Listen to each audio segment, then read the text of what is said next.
안녕하세요. 오늘은 기도와 헌신의 40일 34번째 시간입니다. 오늘의 제목은 초대교회와 친교입니다. 오늘의 주제는 우리가 속한 교회가 초대교회처럼 말씀의 진리와 소그룹 친교 모임이 절실히 필요하다라는 것입니다. 우리는 주변에서 쉽게 볼 수 있는 것이 추운 겨울을 나기 위해서 기러기 떼들이 V자 모양으로 무리를 지어서 따뜻한 남쪽으로 날아가는 모습입니다. 그들은 비행 형태에서 우리는 아주 흥미로운 과학적 사실을 발견할 수가 있습니다. V자 대형에서 앞서가는 새가 날개를 펄럭일 때마다 바로 뒤에 따라오는 새에게 상승 기류가 만들어진다는 것입니다. V자 대형으로 날아가기 때문에 전체 무리들은 각각의 새가 혼자서 날아갈 때보다 적어도 72%나 더 멀리 날아갈 수 있다라고 합니다. 무리에서 이탈한 기러기는 혼자 날아가면서 받게 되는 공기의 저항을 갑자기 느끼게 되므로 재빨리 바로 앞에 있는 새가 만들어내는 상승기류 속으로 되돌아옵니다. 선대성 기러기가 지치게 되면 무리 가운데 뒤따라오는 새와 임무를 교대하여 다른 새가 선봉을 맡게 됩니다. 어떤 기러기 떼들은 병들거나 총에 맞아 부상을 입고 낙오하게 되면 두 마리의 기러기가 그의 뒤를 따르면서 그를 돕고 보호합니다.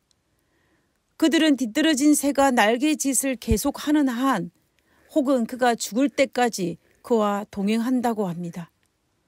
먼 여행길을 떠난 기러기들이 무사히 목적지에 도달할 수 있었던 비결은 바로 함께 했기 때문입니다. 함께라는 친밀한 유대감이 형성되어 서로를 돕고 용기를 주었기 때문에 그들은 힘들고 머나먼 여행길이었지만 성공할 수 있었던 것입니다. 우리도 하늘나라를 목적지를 둔 긴 여행길에 올랐습니다. 우리도 이 기러기 떼처럼 홀로 여행하는 것은 참으로 힘듭니다. 하나님께서도 이것을 아시고 공동체를 이루어 유대감을 형성하여 서로 돕고 용기를 주면서 무사히 목적지인 하늘에 도착하기를 바라시고 계십니다. 그래서 전도서 4장 12절에 이렇게 말씀하셨습니다. 한 사람이면 패하거니와 두 사람이면 능히 당하나니 삼겹줄은 쉽게 끊어지지 아니하느니라. 그리고 특별히 초대교회를 성장시켜 나가는 모습을 통하여서 소그룹으로 이루어진 친교 모임이 얼마나 중요한지를 몸소 가르쳐 주었습니다. 초대교회는 사도들을 통해 하나님의 말씀을 가르치는 일을 아주 중요시 여겼습니다. 그래서 그들은 날마다 모여서 사도들의 가르침을 받았다라고 하였습니다. 그뿐만 아니라 초대교회는 말씀과 더불어 소그룹으로 이루어진 친교 모임을 굉장히 중요시 여겼습니다. 사도행전 2장 46절에 보면 날마다 마음을 같이하여 성전에 모이기를 힘쓰고 집에서 떡을 떼며 기쁨과 순전한 마음으로 음식을 먹었다라고 기록하고 있습니다. 그들은 마음을 같이하여 성전에 모이기도 힘썼지만 또한 가정집에서 떡을 떼며 기쁨과 순전한 마음으로 음식을 나누었다라고 성경은 기록하고 있습니다. 다시 말하면 우리는 성경에서 성전에 모이는 것뿐만 아니라 가정집에 모여서 성도의 교제를 나누었다는 기록을 우리는 성경 곳곳에서 찾을 수 있다라는 것입니다.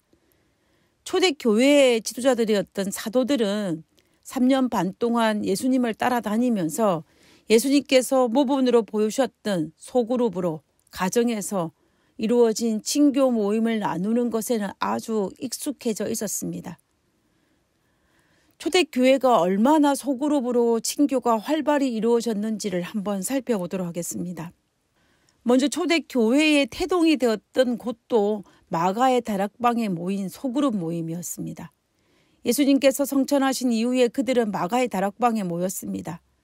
사도행전 1장 13절에 보면 들어가 저희가 유하는 다락에 올라가니 베드로, 요한, 야고보, 안드레와 빌립, 도마와 바돌로메, 마테오와 및 알페오의 아들 야고보, 셀롯인 시몬, 야고보의 아들 유다가 다 거기 있어라고 기록하고 있습니다. 그리고 사도 바울이 빌립보에서 전도 여행을 갔을 때에도 그들은 루디아의 집에 모여서 친교를 하였다라고 기록하고 있습니다. 사도행전 16장 14절과 15절에 보면 두아디라의 성의 자주장사로서 하나님을 공경하는 루디아라 하는 여자가 들었는데 주께서 그 마음을 열어 바울의 말을 청종하게 하신지라. 저와 그 집이 다 침례를 받고 우리에게 청하여 가로되 만일 나를 주 믿는 자로 알거든 내 집에 들어와 유하게 하고 강권하여 있게 하니라 라고 기록하고 있습니다. 그리고 바울이 데살로니가 교회에서 선교할 때에도 사도행전 17장 5절에 보면 그들은 야손의 집에 모여서 영적 친교를 나누었음을 알 수가 있습니다. 그리고 바울이 에베소 교회 장로들에게 고별 설교를 할 때에 옛날을 회상하면서 그는 이렇게 이야기했습니다. 사도행전 20장 20절입니다. 유익한 것은 무엇이든지 공중 앞에서나 각 집에서나 거리낌이 없이 너희에게 전하여 가르치고 라고 하였습니다.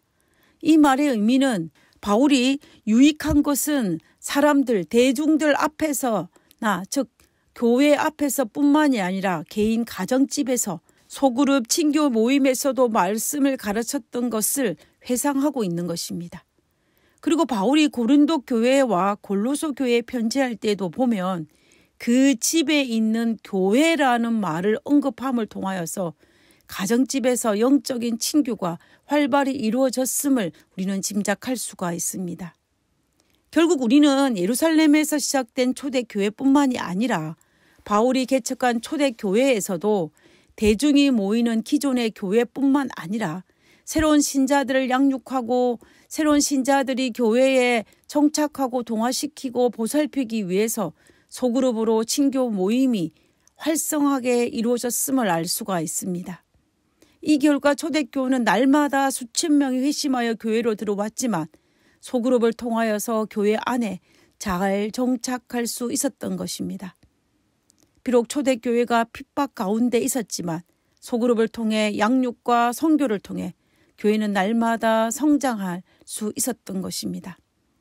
왜냐하면 소그룹으로 이루어진 밀접한 친교는 구성원들 사이에 친밀한 유대감을 형성할 수 있기 때문입니다. 그러므로 서로 피차 용기와 격려를 통하여서 힘을 주어 수많은 고통과 핍박 가운데에서도 그들은 믿음을 지킬 수 있었고 날마다 교회는 성장할 수 있었습니다. 어쩌면 오늘날 팬데믹으로 인하여 사회적 거리두기로 새로운 사회적인 분위기가 이루어지고 있는 이 상황 속에 우리는 더욱더 소그룹을 통하여 말씀을 나누는 영적 교제를 하고 친밀한 유대감을 형성하여 서로 용기와 힘을 주어 이 어려운 난관을 헤쳐나가야 할 것입니다. 그리고 오늘날도 성장하는 교회에는 활발하게 이루어지는 소그룹 친교 모임이 있음을 우리는 절대로 간과해서는 안 됩니다. 소그룹 친교 모임을 통하여 믿음의 뿌리가 내리게 하고 교회의 성장을 이루는 데 크게 기여하였음은 우리는 결코 부인할 수 없는 현실입니다. 하늘나라를 향해 떠난 이 여행길에 서로를 격려하고 용기와 힘을 줄 수 있는 소그룹 친교 모임이 각 교회마다 활발히 이루어지기를 진심으로 바랄 뿐입니다. 하늘에 계신 저희들의 아버지, 우리가 지금 팬데믹이라는 특별한 상황 속에 있지만 우리가 할 수 있는 여러 가지를 통하여서 소그룹으로 친교 모임을 할 수 있도록 주여 도와주시옵소서. 그러므로 이 어려운 시기에 서로 믿음으로 격려하고 용기를 주어 이 어려운 난국을 잘 헤쳐나갈 수 있도록 아버지여 우리를 도와주시옵소서. 하나님, 소그룹이 잘 이루어지고 활성화될 수 있도록 하나님께서 특별히 은총 내려주시고 성령을 부어주옵기를 거룩하신 예수님 이름으로 기도드렸습니다. 아멘.